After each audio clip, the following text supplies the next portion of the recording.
little bit different setup. I've got one of my abstract paintings behind me. I was going to paint over it, but I thought, hey, let's put it as a background and see how that goes. Right, today's lecture from the Human Tumble Dryer, a non-binary person with ADHD, ASD, anxiety disorders, and a fucked up childhood. I mean, it's not too grim, but I'll get into that one day. Today, I would like to talk about why I don't wear makeup. And it seems like a really trivial thing, but on YouTube, everybody wears makeup. I mean, the boys wear makeup, the girls wear makeup, you know, and if some of the family vloggers had their way, even the little kids would be wearing makeup. It's quite scary. And I find myself looking at these channels and thinking to myself, do I even belong on this platform? Because they're all so pretty and they've got this perfect and they've got it down to a T. And you very rarely see women without something on, you know. And I'm thinking, I watch these thinking, how can I contour myself? How can I get rid of these blemishes? How can I make myself look slimmer? Do I need to wear a wig? Do I need to be blonde? And my mind is all over the place. I just end up obsessing over it and it's just ridiculously stupid. But I've always had a thing about makeup. What you see is what you get today. I haven't even got lip balm on. I've got really chapped lips. Okay. I didn't want to come on here and say I don't do makeup with something on me. That wouldn't be right, okay? So what you see is what you get. Sometimes when I go out, I have a little bit of mascara and a little bit of lip balm. And that's it. That's all, really, practically naked. But no, I don't do makeup, and I don't know whether I should be ashamed of that or not, because, you know, a lot of people say, oh, well, you're just lazy, you can't be bothered, you know, and, well, yeah, I mean, it's a lot of work. I mean, I've seen some of these videos where people are applying makeup, and yeah, they look gorgeous. Savannah Marie, I'm looking at you. Oh my God, I wish I could do makeup like she does. She just looks so gorgeous. But I've never really been into it. My sister has, and when I got married, yes, I am married. I know you can't be queer and married. No, I am married. You know, this whole identity thing didn't really occur to me until a few years ago when I kind of looked at other people and I thought, oh wait a minute. Anyway, I'm going to go into that again one day. It's not relevant at the moment, but my sister's a girly girl. She's blonde, she's pretty, she's everything I'm not. And my mum and dad always used to say, why can't you be more like Sonia? Which was not a nice thing to say to a kid, frankly, is it? But I was a tomboy. I used to wear dungarees. I always had my hair cut short. I always used to, like, you know, climb trees. And, you know, my cousins, when my cousin got married, her husband's in-laws said what a lovely little boy, because I hadn't budded yet, if you know what I mean. And honestly, I'll tell you what, if puberty blockers had been around, I would have taken them, really, because I've never felt girly. And I've tried to fit in, and I've never felt comfortable with it. And there was one point I went to an all-girls school, and actually you'd think that the pressure on you would be more then, but it wasn't. It wasn't, because there were no boys at school. There was no kind of like, I don't know, competition, I guess, or something like that. So, you know, when I moved from a like a mixed school to an all-girls school, it suddenly felt like you know, the pressure was off, and I started dressing in like really long flowing things, because I'm really into like romantic poetry and Byron and that. And I'm sure if that was on Instagram now, that would be like the romantic and pre-Raphaelite aesthetic or something daft anyway. And then I had my hair cut, and my mum bleached it, and I nearly got expelled from school because my hair was two different colours, and that was, you know, not right. And they said, come back when your hair was all one natural colour, and so I went away and dyed the rest of it black, and I went and they said, that's not all one natural colour.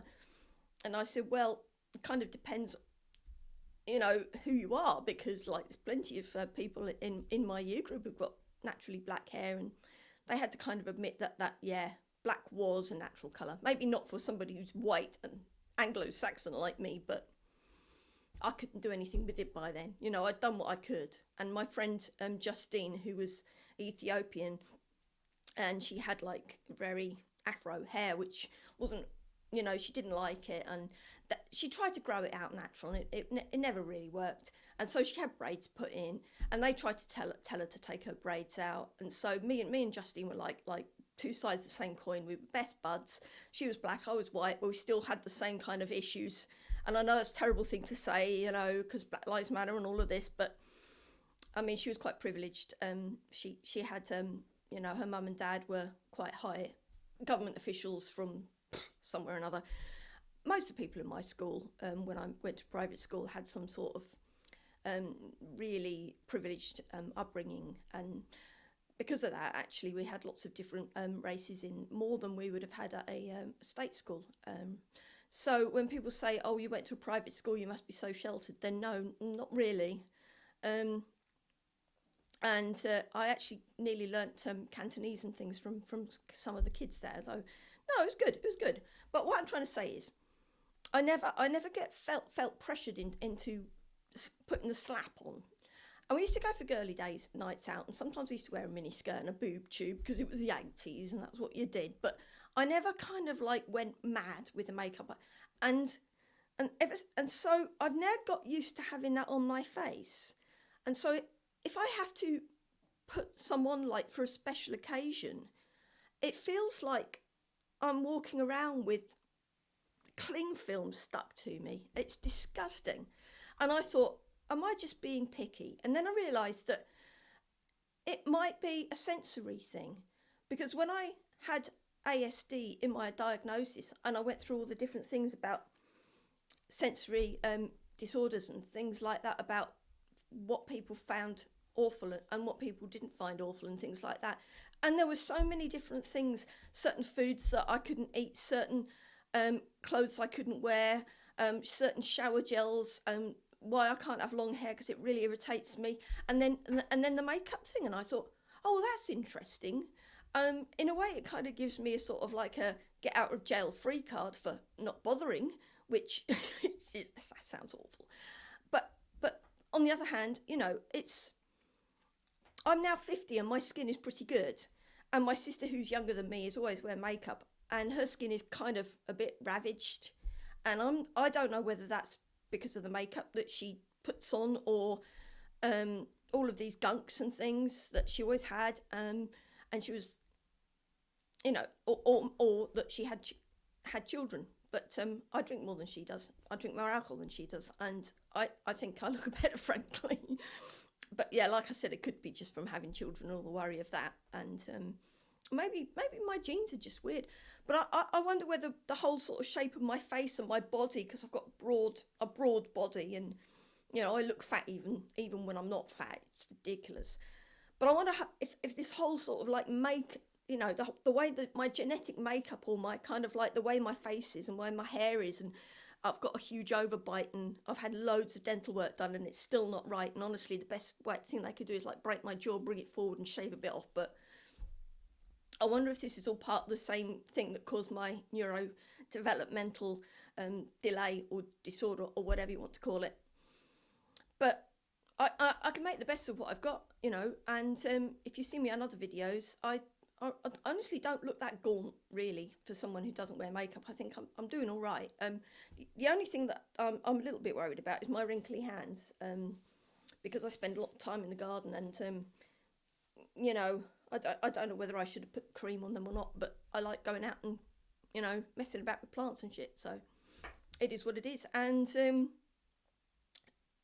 yeah, I mean, I've got age spots under my eyes, but again, that's probably due to me going out in the sun and not putting any sunblock on. But I don't like having anything on my face. I really, you know, it just feels claggy and horrible. So I apologise for that if you feel like you're looking at something gross and disgusting. You know, if you got nothing kind to say, you know, go somewhere else. You know, if you can't be kind, be somewhere else. if you I mean, that's fine. I would like you, I mean, if you want to give me some advice on what makeup I can wear that doesn't make me feel like I'm walking around with concrete plastered to my face, that would be lovely, you know. I would like to try and have a look. like I said, I do look at people like Savannah Marie and people like that and say, God, you know, it's absolutely gorgeous. It's a work of art. It's an art form. Let's face it. I think makeup is as good as any art that I could make, any painting that I could make, drawing or whatever it is. It's basically the same thing. It's taking something and you know, it's an image, it's a mirage, but it's still great. Now, I don't think it's shallow. If you want to do that, do it.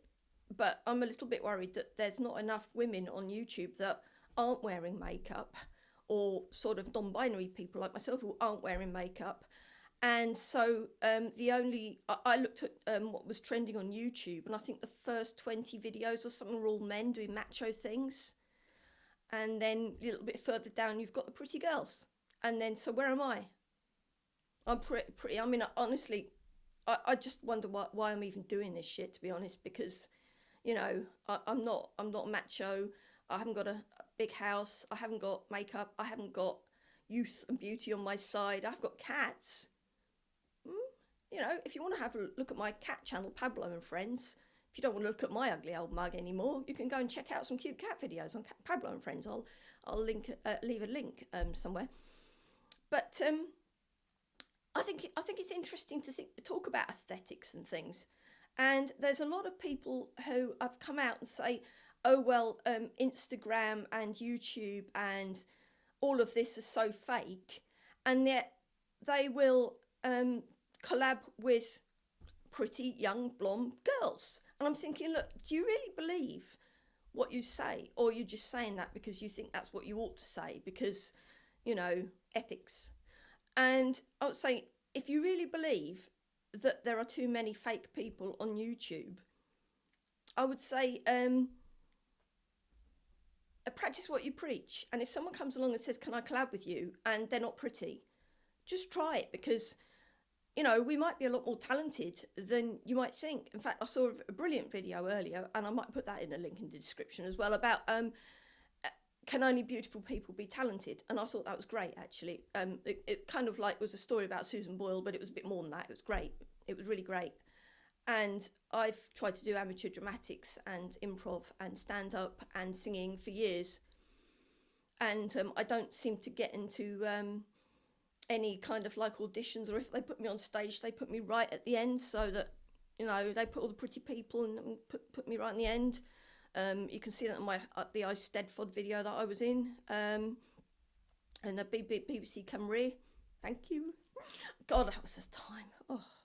Anyway, so yeah, it's a bit sad that the default position for any performer is to be cis, het, young and pretty, and blonde, and skinny. And I would really like to see more. And I'm quite disappointed that Adele had to lose that weight to become, you know, Hollywood. But that's what happens when you move to LA, I guess.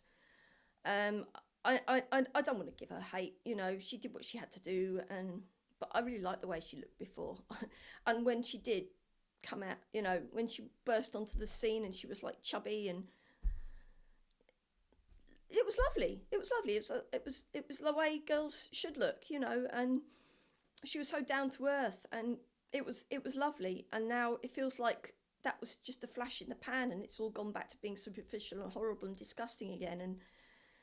And I would just think, I don't want girls to look up to people on Instagram and social media and, you know, family vloggers and yummy mummies and makeup gurus and say, yeah, this is what I want to aspire to, because they will find themselves by the time they get to their 30s, they'll be destroyed, because their youth will have gone in their eyes. People won't take them seriously because they're not pretty anymore. They're going to be moving on to the next best thing. So I'm a bit worried about the way that YouTube is obsessed with aesthetics. And it's not just YouTube, it's like, you know, music videos and all of this thing, and media in general. But yeah, I'd like to see people with more natural faces. I'd also like to see people with more adventurous makeup. I'd like to see people who don't feel like they have to fit into a certain aesthetic norm. And although you do get YouTubers with like different coloured hair and different things like that, they still have that thing about them where the hollow cheekbones and the smoky eyes and the completely flawless skin, and they pretty much a size 10 in England, whatever that is in America, size. And then they're always talking about eating disorders and things, so you get other people on the other end you get people who've just taken it too far, and they've got thousands and thousands of followers. And I just think this is so sad. This, girls wanting to look like this, and we're in 2020 now, and people have been comfort eating and drinking alcohol and falling into bad habits, not exercising because they've been hibernating and self-soothing. And I think that whatever works for you. If you don't want to go out wearing makeup because you're too tired, you're exhausted, you've had such a terrible year, everything's gone to shit, don't worry about it. Because, A, if you want to be like that, you will probably bounce back again. And B, if you've decided to let that all go because it was just far too much like hard work, hey, I'm with you there 100,000,000%, because makeup is hard. Makeup's really hard. And it's not just makeup, is it? It's your clothes, it's everything. And if I want to look like a CBBC presenter from the 1980s, I really don't care. If I want to look like Giles Brandreth in bright coloured jumpers, and if you don't know who that is, look it up. Or sort of, if I want to look like a teddy bear with a, if I look all squashy, I don't mind that. I don't mind if you don't mind. And I don't mind if you do mind, because like I said, if you can't be kind, be somewhere else. But yeah, that's why I don't do makeup, because I never really got into the whole girly thing, and I don't like the way it feels on my face. And I have had photographs where I've put online and people have said, oh, you look gorgeous, when I've done my face up. But literally, like 5 minutes later, I'll have it all off, because it's just, ugh, it just feels horrible and cakey and slimy and heavy. And men don't have to do this. So why do we have to? It's yeah, we're supposed to be in the age of getting away of normatives and things. So let's try and work on that. Let's try and promote people who have got something to say, not just because of how they look, but because of how they are inside and what's in here. And never mind their age, never mind their beauty or size or anything like that, or their gender or whatever.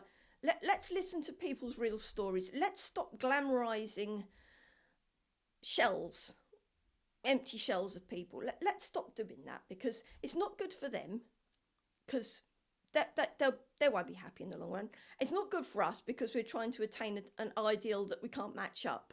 And it's not good for media in general, because they'll just keep treading the same path that they always have done.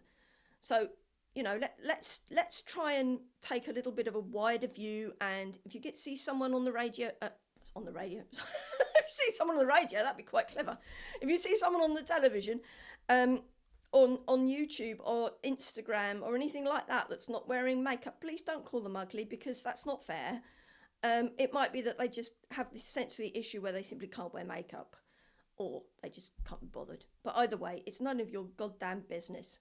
So yeah, that's why I don't wear makeup. And anyone else who want to support me in the comments below and say whether you do or whether you don't, or give me some tips on what I can wear that isn't going to feel gross, that would be absolutely great. Thank you very much for watching, and like and subscribe if you haven't already. And if you don't like it, go and watch someone else. Piss off, I don't care. I'm me, I swear, I'm disgusting, I say terrible things. I'm 50, I'm English, I know I've got Celtic roots, and it makes me say what is on my mind. And I've got ADHD, which means that I can just kind of repeat myself for hours and hours and hours and hours on end, and just talk circular. Most people don't like that, which is why I don't have many friends. But hey, the ones I do have, you're worth your weight in gold. Anyway, that's me now, and I've got to get out of these lights because they're actually killing my eyes. So, thank you for watching. Thank you for my subscribers. Please follow me on Etsy, Puppets and Pots. If you're a subscriber, let me know and I'll give you a 10% discount on anything that you'd like to buy for Christmas, whether it's for yourself or for a relative or whatever. I've got puppets, I've got pots, I've got storage boxes, decoupage, lots of sewn things. I've got a pencil case that says "Living the Dream" crossed out with Plan B on it, because I know a lot of people at the moment are probably not having the kind of career and path and university path that they want to. So, you know, if you want to sort of cheer yourself up by getting something cheeky for yourself or for a friend or whatever. And yeah, just browse. It doesn't cost anything to, you know, spend 5 minutes looking through it. So Etsy, Puppets and Pots, and Teespring, Dom the Mog's Cat Cave, if you like cat things. I've spent a lot of time designing cat graphics for that, so that would be really cool if you could have a look at that as well. Because I like I said, this is my job now. I haven't got any other job apart from selling the odd bits and pieces, because I got laid off in February because of, you know, the thing, and I don't know when it's likely that I'm going to go back and work, because it's in a museum, and social distancing makes like craft workshops really hard in real time. So I might do some craft workshops on here for people to follow, if I can think of something that would work well on camera.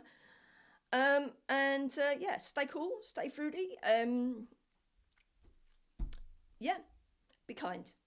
Bye.